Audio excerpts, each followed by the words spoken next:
And welcome back to the Mark Few Show. You know, after 75 years, even the greatest institutions will get a bit stale.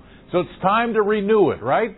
You'll know exactly what I'm talking about after you see this story from Caitlin Bolduc.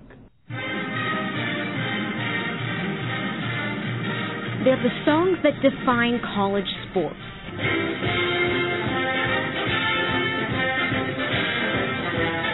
Anthems that for decades distinguished the Fighting Irish from the USC Trojans. But what's the song that defines the Zags?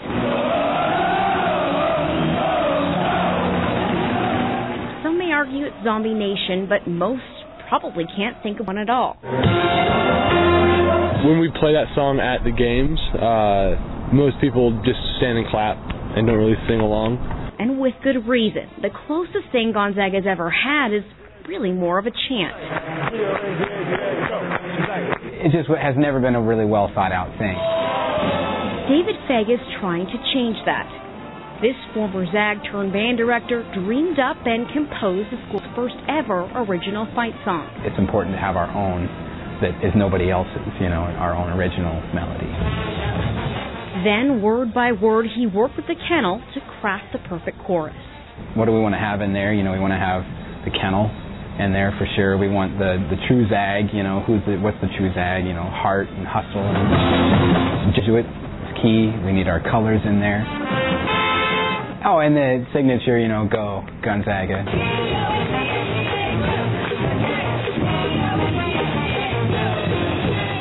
The new song debuted in January, the Pep Band pumping out the song 4 times a game ever since. So far, seems the fans haven't quite caught on. Do you know the words to Gonzaga's new fight song? No. And even those who play the tune seem to tune out when it comes to the words. Do you know the words to Gonzaga's new fight song? Okay. Play it all the time. Let's see. No, I don't. I probably know half of them.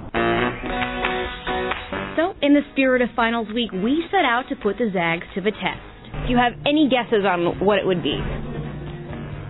I'm not sure, but I'm guessing it has something to do with the pump-up songs at the beginning. And even when prompted, seemed to be somewhat of a struggle. Gonzaga Bulldogs rally and fight. Yep. I got nothing. Mighty Bulldogs answer the call, and champions we will... B. I'll go with that. For now, it seems it's just one of those things that might take a little time. Fegg hoping his masterpiece will soon go on to define the Zags, a song proudly sung by fans across the nation that will live on in sports history as one of the greatest college anthems.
Thank you, Caitlin. If you'd like to study the lyrics to the brand new fight song, just log on to swxrightnow.com. We have a link set up there for you. But first, our Yokes Fan of the Week, and it goes to Rebecca Curry, showing a little Christmas spirit with her husband Jack Thursday night in the kennel. Stop by the Gonzaga display at participating Yokes Fresh Markets to pick up your Gonzaga game day supplies. Food's perfect for watching the game. One lucky shopper each week will win tickets to see the Zags live. That's the Gonzaga Game Day Supplies promotion only at Yokes Fresh Markets. Stay right there.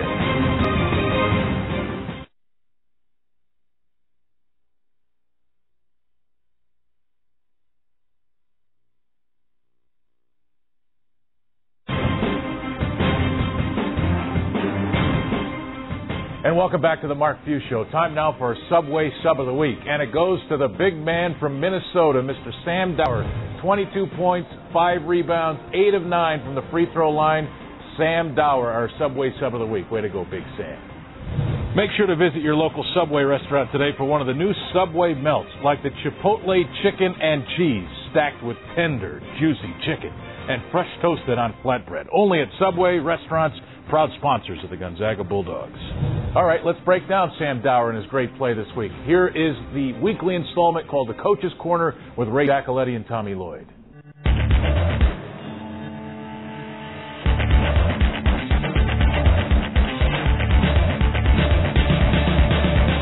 The beauty about him is the moment he has an opportunity to score, he takes advantage of that. He doesn't. Some guys, when they get a little bit confused on the court, everything goes cloudy. There's clarity for him when that ball hits his hands, you know, and he's got great ability to put it in the hole in a variety of ways. And that's hard to play against because he scores. It could be an offensive rebound putback. It could be a loose ball, 12-footer. It could be a pick and pop. He can bury you in the post to get to a jump hook. So he scores in so many different ways that you can't really game plan how do we want to stop him. He's left-handed for one, and his ball just seemed to go in, whether he faced up from 15 feet or shot a jump hook in the paint. And with big guys, it's really hard to find. If you can find a big guy that can catch, I know that sounds crazy, and two, his ball goes in, you got something pretty unique there. And Sam really did a good job last year in using the redshirt year to his advantage, changed his body, got stronger, improved his offensive game. So one thing sometimes that the redshirt year doesn't do for you all the time is how tough it is defensively every possession. Because most times during that redshirt year, or all the time during the redshirt year, you're on the scout team, and a whole lot of people griping or complaining about if you miss an assignment defensively. And now that is all changed. That's just the one area that he needs to get better at, and he is getting better at right now, and understands that how important every possession is defensively. All right, thanks, guys. Let's take our last time out. When we come back, we'll break down the week ahead. Stay with us.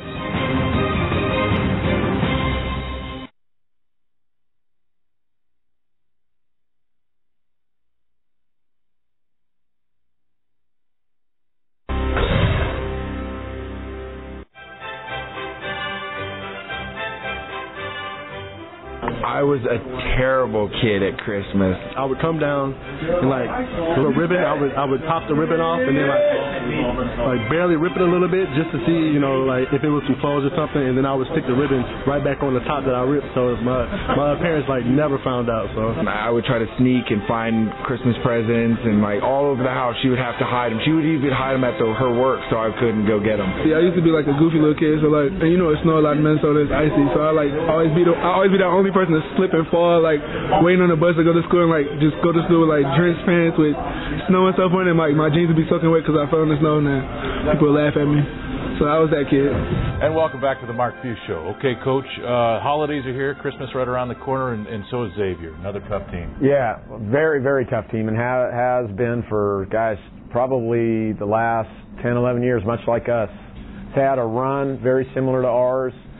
That's why we kind of decided to do this series, and in retrospect, it's probably been a little more successful than us, over the last 5 years. I think they've made an Elite Eight run and some other deep trips, and so just really tough, hard-nosed team, defensive-oriented, very, very quick, athletic perimeter players, and having another great season. I think they're 7-2, and come in here with a lot of firepower and just a lot of kind of street toughness. So that's kind of what their program's been known for over the years. And we're going to have to fight. We'll have to fight every bit as hard as we did against Baylor, and probably a little bit harder because they have 5 really, really good guys that play a majority of their minutes, and 1 through 5, defend well, rebound well, and then obviously offensively they can score in a variety of ways. Okay, and we got a few seconds left. Christmas, how do the guys spend Christmas? It depends. As many of them as we can, we try to get them home. We'll have a break from about the 23rd through the 26th, so we try to get them back, get them with their families. With some, it's not possible. Like Elias and Mooninghoff's parents are coming in. I think Kaida's parents are coming in. So, yeah, it's kind of nice that they're coming over. And then if we can't, then they usually will hang out up at the coach's place or with some friends here in town. All right. Have a good week. Yeah, you too. Happy holidays. It's the Mark Few Show. We'll see everyone next week. Have a great week.